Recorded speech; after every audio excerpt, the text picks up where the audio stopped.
Online સસ્તા ભાવે સોનું ખરીદવું સુરતના વેપારીને ભારે પડ્યું. સુરતમાં સરથાણા વિસ્તારના કાપડ વેપારીને ઓનલાઈન સસ્તા ભાવે સોનું વેચાણ કરવાના બહાને આરોપીઓએ વેપારી સાથે છેતરપિંડી કરી. સરથાણા વિસ્તારમાં કાપડના એક વેપારીને ઓનલાઈન સસ્તા ભાવે સોનું ખરીદવાના બહાને 9,50,000 રૂપિયા ગુમાવવાનો કિસ્સો સામે આવ્યો છે. ફેસબુક પર ફેક પેજ બનાવીને લોકોને છેતરતી 6 ઠગની ટોળકીનો ભોગ બનેલા આ વેપારીએ આંગડિયા મારફતે પૈસા ગુમાવ્યા હતા. 5 મહિના પહેલા નોંધાયેલા આ ગુનામાં ઉત્તરાયણ પોલીસને 5 મહિનાની તપાસ બાદ ભુજથી આ ઠગ ટોળકીના 2 આરોપીઓને ઝડપી પાડવામાં સફળતા મળી છે. સરથાણા યોગી ચોક સહજાનંદ હાઇટ્સમાં રહેતા અને ઓનલાઈન કાપડનો વ્યવસાય કરતા 25 વર્ષીય ધવલ વસોયાએ 23મી સપ્ટેમ્બર 2024ના રોજ ફેસબુક પર 24 કેરેટ ગોલ્ડ નામનું એક પેજ જોયું હતું. આ પેજ પર 100 ગ્રામ સોનાનો ભાવ 4,99,000 રૂપિયા દર્શાવવામાં આવ્યો હતો, જે બજાર ભાવ કરતાં ઘણો ઓછો હતો. સસ્તા સોનાની લાલચમાં ધવલે વોટ્સએપ કોલ કરીને સંપર્ક કર્યો. સામે છેડેથી રાજુ નામ ધારણ કરનાર શખ્સે પોતે માંડવી, ગુજરાતથી બોલતો હોવાનું જણાવ્યું હતું.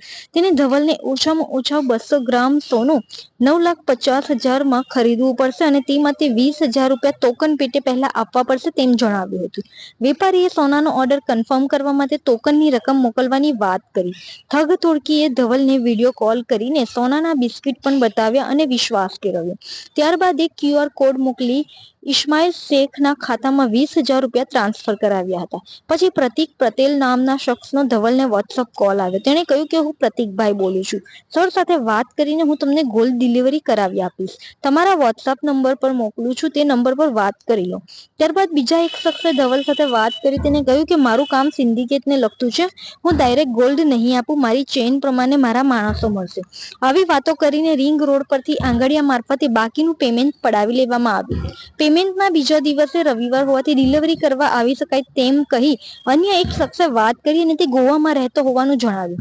તેને ધવલને 1 કિલો સોનું લેવાની વાત કરી, જેથી ધવલે ના પાડી અને પોતાના રૂપિયા પરત માંગતા આરોપીઓએ વાયદાઓ કર્યા. છેવટે ભોગ બનેલા વેપારી ધવલ વસોયાએ ઉત્તરાયણ પોલીસ સ્ટેશનમાં આ બાબતે ફરિયાદ નોંધાવી હતી. ગત ડિસેમ્બર મહિનામાં પોલીસે રાજુ ઇસ્માઇલ શેખ, રાજુ માંડવી, ખાનસર નવાબ અને વિજય સામે ગુનો નોંધ્યો હતો. ઉત્તરાયણ પોલીસે બાતમીના આધારે ભુજ ખાતે સ્થાનિક બાતમીદારોની મદદથી 2 આરોપીઓ અમન ઇબ્રાહિમ રાયમા અને નવાબ હુસેન સોધાને ભુજ કચ્છથી ઝડપી પાડ્યા હતા. આરોપીઓની મોડસ ઓપરેન્ડી એવી હતી કે તેઓ ફેસબુક પર ફેક પેજ બનાવી તેના પર સસ્તા ભાવે સોનું આપવાના બહાને નકલી અધિકારી બની વિશ્વાસ કેળવી આંગડિયા પેઢી તથા બોગસ બેંક ખાતામાં ઓનલાઈન રૂપિયા મેળવી છેતરપિંડી કરવાની એમો ધરાવતા હતા. હાલ ઉત્તરાયણ પોલીસે 2 આરોપીઓની ધરપકડ કરી વધુ તપાસ હાથ ધરી છે.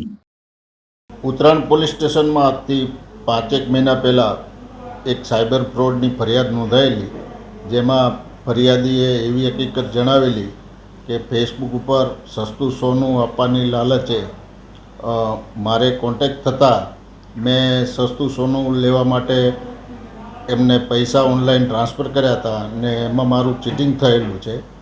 આ બાબતે ઉત્તરાયણ પોલીસ સ્ટેશનથી સાયબર ઇન્વેસ્ટિગેશન કરી અને આરોપીઓના ભૂતથી લોકેશન મેળવી ગુનો અનડિટેક હતો એ ગુનો ડિટેક્ટ કરી અને ભૂતથી અમન ઇબ્રાહિમ રાયમા, નવાબ હુસેન સોઢા કે બંને જે ભુજ ઝૂંપડપટ્ટીમાં રહે છે, ડ્રાઇવિંગનો ને એનો ધંધો કરે છે અને સાયબર ફ્રોડ કરીને 9.5 લાખ રૂપિયા ટ્રાન્સફર કરી લીધા હોય એને ત્યાંથી પકડી લાવી અને ધોરણસર કાર્યવાહી કરેલ છે.